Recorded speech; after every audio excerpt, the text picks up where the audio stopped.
আর একটু উপরে ধরেন। আসসালামু আলাইকুম।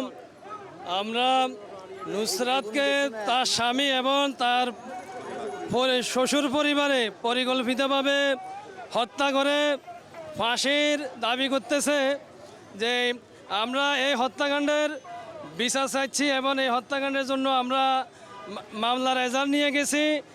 আজও পর্যন্ত প্রশাসন আমাদের এই মামলাটা অ্যাকসেপ্ট করে নাই। আমরা এখান থেকে দাবি জানাচ্ছি ফেনী জেলা প্রশাসক, ফেনী পুলিশ সুপার মহোদয়ের নিকট অনতিবিলম্বে এই হত্যাকাণ্ডের মামলা গ্রহণ করতে হবে, অন্যথায় আমরা এটার বিরুদ্ধে দুর্বার আন্দোলন গড়ে তুলব। রহমানুর রহিম, আমরা আজকে এখানে রাস্তায় দাঁড়িয়েছি খুব দুঃখ এবং মানে খুব কষ্ট নিয়ে আপনাদের এখানে দাঁড়িয়েছি যে আমরা একটা নুসরাত হত্যার এই ফেনীবাসী বিগত দিনে একটা নুসরাত হত্যার সাথে দেখেছেন ফেনীবাসীর আবেগ কিভাবে কাজ করেছে। একটা নুসরাত হত্যা হয়েছে, সারা বাংলাদেশ দেখেছে। এই নুসরাত সেম একটা নুসরাতের হত্যার বিচারের দাবিতে আজকে আমরা এখানে দাঁড়িয়েছি। আমার ছোটো বোন নুসরাত, যাকে যৌতুক প্রথার কারণে আজকে যৌতুকের জন্য নির্মমভাবে জীবন দিতে হয়েছে।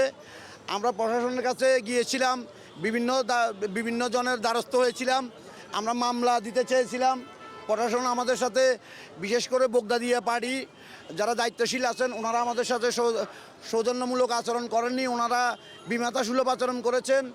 আমরা যার কারণে আজকে এখানে আমার বোনের হত্যার বিচার কেন আমি চাইতে পারবো না, যার কারণে আজকে আমরা এখানে মানববন্ধনের জন্য এখানে দাঁড়িয়েছি। আমরা যদি এই মানববন্ধনের পর থেকে কোনো রেসপন্স না পাই, আমরা যদি ভালো কোনো কিছু প্রশাসন এবং সবার কাছ থেকে আশ্বাস না পাই, তাইলে আমরা আগামী দিনে আমরা আজকে 24 ঘন্টার আলটিমেটাম দিচ্ছি যে 24 ঘন্টার ভিতরে আমাদেরকে মামলার বিষয়ে এটা প্রশাসন আমাদেরকে আশ্বস্ত করবে অথবা জানাবেন। যদি 24 ঘন্টার ভিতরে না, এই 24 ঘন্টার ভিতরে না জানান, আমরা রাস্তায় কঠিন আন্দোলনে যেতে বাধ্য হব।